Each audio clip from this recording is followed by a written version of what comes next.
Apartment வந்து எல்லாருக்குமே வாங்கணும்னு ஆசை இருக்கும். காரணம் என்னென்னா, சென்னை மாதிரி ஏரியாவில் லேண்ட் ரேட் ரொம்ப அதிகமாகிடுச்சு. ஸோ லேண்ட் பக்கம் நம்ம தலை வச்சு படுக்க முடியல.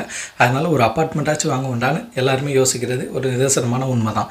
அதுக்கு நம்ம வந்து ஃபஸ்ட்டு போகிறது பேங்க் லோன் தான். ஆல்ரெடி அங்கே இன்ட்ரெஸ்ட்டும் அதிகம், இருந்தாலும் பரவாயில்ல, நம்மளுக்கு கேட்டவுடனே யார் அத்தனை லட்சத்தை கையில் கொடுப்பா? ஸோ பேங்க்காரங்களை நம்பி தான் இருக்கும். அவங்க நம்ம லோன் கொடுக்குறாங்க, நம்மளும் வாங்குகிறோம். ஒரு பில்டர்கிட்ட போய் இடத்த பார்க்குறோம், கொடுக்குறோம். அப்பார்ட்மெண்ட்டு இந்த தேதியில் வரும்னு சொல்கிறாங்க, நம்ம ஜாலியாக இருக்கோம். பட் ஆனால் அப்பார்ட்மெண்ட்டுக்குள்ளே நடக்கிற அந்த மெயின்டெனன்ஸ் ஃபீஸை பற்றி நம்ம யோசிக்கிறதே இல்லை. நம்ம பார்க்குற வீடுகள் வந்து 300 வீடுகள் இருக்க அப்பார்ட்மெண்ட் இல்லைன்னா அதில் வந்து ஸ்விம்மிங் பூல் இருக்கணும், பார்க் இருக்கணும், அதுக்கப்புறம் சூப்பர் மார்க்கெட் இருக்கணும், இந்த மாதிரி நிறைய இருக்கணும்னு நம்ம யோசிக்கிறோம். பட் ஆனால் நமக்கு அதெல்லாம் தேவையாக யூஸ் பண்ணுவோமா நம்ம யோசிக்கிறது கிடையாது. பெருமைக்காக வீடு வாங்குறவங்க தான் எண்ணிக்கை அதிகமாக இருக்குது. ஸோ பெருமைக்காக இல்லாமல் தேவைக்காக வீடு வாங்கினா எப்படி இருக்குன்னு வாங்க பார்க்கலாம்.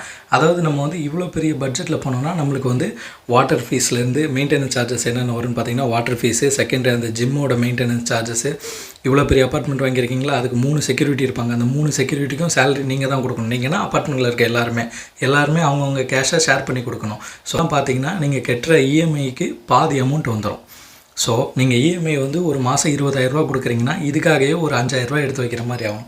அதுக்கு பதிலாக உங்களுக்கு தேவையான அப்பார்ட்மெண்ட் எங்கே இருக்குதுன்னு நீங்கள் எப்படி கண்டுபிடிக்கணும்னா, இத்தனை வீடு இவ்வளோ ஸ்பெஷாலிட்டி இருக்க அப்பார்ட்மெண்ட் போகாமல் நல்ல தரமான வீடாக ஒரு 10 வீடு இருந்தால் இல்லை ஒரு 6 வீடு இருக்க அப்பார்ட்மெண்ட்டாக பார்த்தாலே போதும்.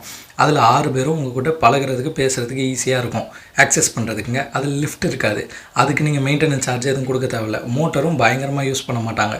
ஏன்னா 10 கொடுத்தனத்துக்கும் 300 குடும்பத்துக்கும் தண்ணி செலவு நம்ம கணக்கு பண்ணி பார்த்துக்கலாம். ஸோ அந்த மாதிரி அப்பார்ட்மெண்ட்டை சூஸ் பண்ணால் நம்மளுக்கு வந்து பிரச்சனையாக வராது, நம்மளும் வாழ்கிறது ஈஸியாக வாழலாம். ஆல்ரெடி கடன் வாங்கிட்டு தான் ஒரு அப்பார்ட்மெண்ட் வாங்கலான்னு போகிறோம். அங்கேயும் போய்ட்டு மெயின்டெனன்ஸ் ஃபீஸை கொடுத்துக்கிட்டு இன்னும் கஷ்டப்படுறது நம்மளுக்கு என்ன தேவையா? அதுக்கப்புறம் பார்த்திங்கன்னா அப்பார்ட்மெண்ட்டில் இன்னொரு இது இருக்குது. சிலதெல்லாம் சொல்கிறதே கொடுமைங்க. சில பேர் இறந்துட்டா, அதே அப்பார்ட்மெண்ட்டை குடித்தனம் இருக்கிறவங்க இறந்துட்டா, பெரிய பெரிய அப்பார்ட்மெண்ட்டை சொல்கிறேன், அந்த இடத்துல எப்போ எடுப்பீங்க, இத்தனை மணிக்கு தான் வைக்கணும், அசோசியேஷன் எடுக்கிற முடிவு தான். இப்படியெல்லாம் இருக்குது. ஒரு மனுஷன் இறந்துட்டா கூட அவனை வைக்கிறதுக்கு கூட அந்த அப்பார்ட்மெண்ட் யூஸ் ஆகாது. அதுக்கப்புறம் இன்னொரு விஷயம், உங்கள் குழந்தைங்களுக்கோ பர்த்டே பார்ட்டியோ இல்லை உங்கள் வீட்டில் ஏதோ ஒரு ஃபங்க்ஷனோ அதை வைக்கணுன்னா கூட அசோசியேஷன்கிட்ட கேட்டு அந்த டைமிங் ஃப்ரீயான எந்த ஸ்லாட்டில் பார்த்து தான் நீங்கள் மாடி மேலே வைக்க முடியும். அதேமாதிரி நீங்கள் எத்தனை பேர் வரணும், என்ன வரணும்னு அவங்களுக்கு முன்னாடியே டீட்டெயில் கொடுக்கணும். வரவங்க வண்டியை தூக்கிட்டு உங்கள் பார்க்கிங்கில் விடாமல் இன்னொருத்தர் பார்க்கிங்கில் விட்டால் அவங்க சண்டைக்கு வந்துடுவாங்க, இது என்னோடய பார்க்கிங்ன்ட்டு. இடம் யாருக்குமே சொந்தம் கிடையாதுங்க. ஒரு மனுஷனுக்கு 6 அடி இடம் கூட சொந்தம் கிடையாது. கடைசியில் அவன் இறந்துட்டதுக்கப்புறம் அவனை புதைச்சா கூட அதே இடத்துல குழி தோண்டி இன்னொருத்தன் தான் புதைக்க போகிறான். இப்போல்லாம் புதைக்கிற சிஸ்டமே மாறப்போகுது, ஃபுல்லாக எரிக்கிற சிஸ்டம் வந்துச்சு. இன்னும் நம்ம இடத்துக்கு அடிச்சுக்கிட்டு இருக்கோம். ஸோ வாழ்கிற இடத்த நம்மளுக்கு எது தேவையான இடம்னு பார்ப்போம், அதுக்கேற்ற மாதிரி வாழ்வோம். ஷேர் பண்ணுங்கள், லைக் பண்ணுங்கள். நெக்ஸ்ட் வீடியோவில் பார்க்கலாம். பாய்.